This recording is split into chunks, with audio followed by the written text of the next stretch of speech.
avons déposé notre liste de candidats respectant la parité, puisque d'après le calcul qui est fait selon la plus forte moyenne, ce calcul, les 7 premiers postes de vice-président nous reviennent. Et la loi, l'article 14 toujours, le règlement intérieur a été distribué à tous les députés. Il demande le respect de la parité sur cette liste de candidatures. Donc, du 1er au 7e vice-président, on a respecté la parité. On a demandé à nos collègues, très aimablement, de déposer leur candidature. Mais je ne sais pourquoi, ils s'obstinent depuis ce matin à déposer une candidature qui ne respecte pas la parité. Donc il y a une réelle volonté, Monsieur le Président, et vous devez le constater, de dilatoire, de bloquer les travaux pour faire croire aux Sénégalais que c'est la majorité qui bloque, alors que ce n'est pas le cas. Notre liste est complète depuis ce matin. C'est cela la vérité.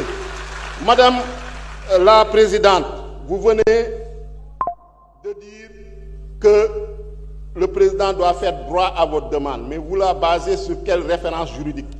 Moi, je cite l'article 14 qui dit très clairement que les postes de vice-président et de questeurs sont attribués dans l'ordre fixé à l'article 13, qui donne bien la liste du 1er au 7e vice-président, ci-dessous en donnant la priorité au groupe ayant obtenu le plus de voix.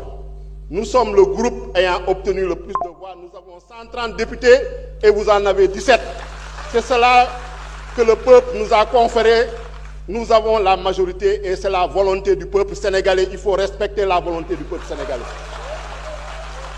Respecter la volonté du peuple sénégalais, c'est appliquer ce règlement intérieur, appliquer l'article 14. La priorité, nous avons appliqué notre priorité. Nous avons pris les 7 postes de premier vice-président. Nous ne comprenons pas pourquoi M. Mohamedou Ngom doit bloquer l'Assemblée nationale. Est-ce que le fait que M. Mohamedou Ngom exige de siéger au bureau de l'Assemblée nationale va bloquer les travaux de l'Assemblée nationale, le fonctionnement de l'Assemblée nationale? Le peuple sénégalais nous regarde. Que veut faire Mohamedou Ngom dans ce bureau qu'il n'a pas fait pendant toutes ces législatures? Il faut qu'on se dise la vérité. Est-ce qu'il n'y a pas des dames aussi valables que vous, Madame la Présidente du groupe parlementaire, pour siéger dans ce bureau au nom du groupe Takku Wallu? Pourquoi vous voulez stigmatiser les femmes? Pourquoi M. Mohamedou Ngom ne veut pas céder sa place? Quel est son but? Pourquoi vous voulez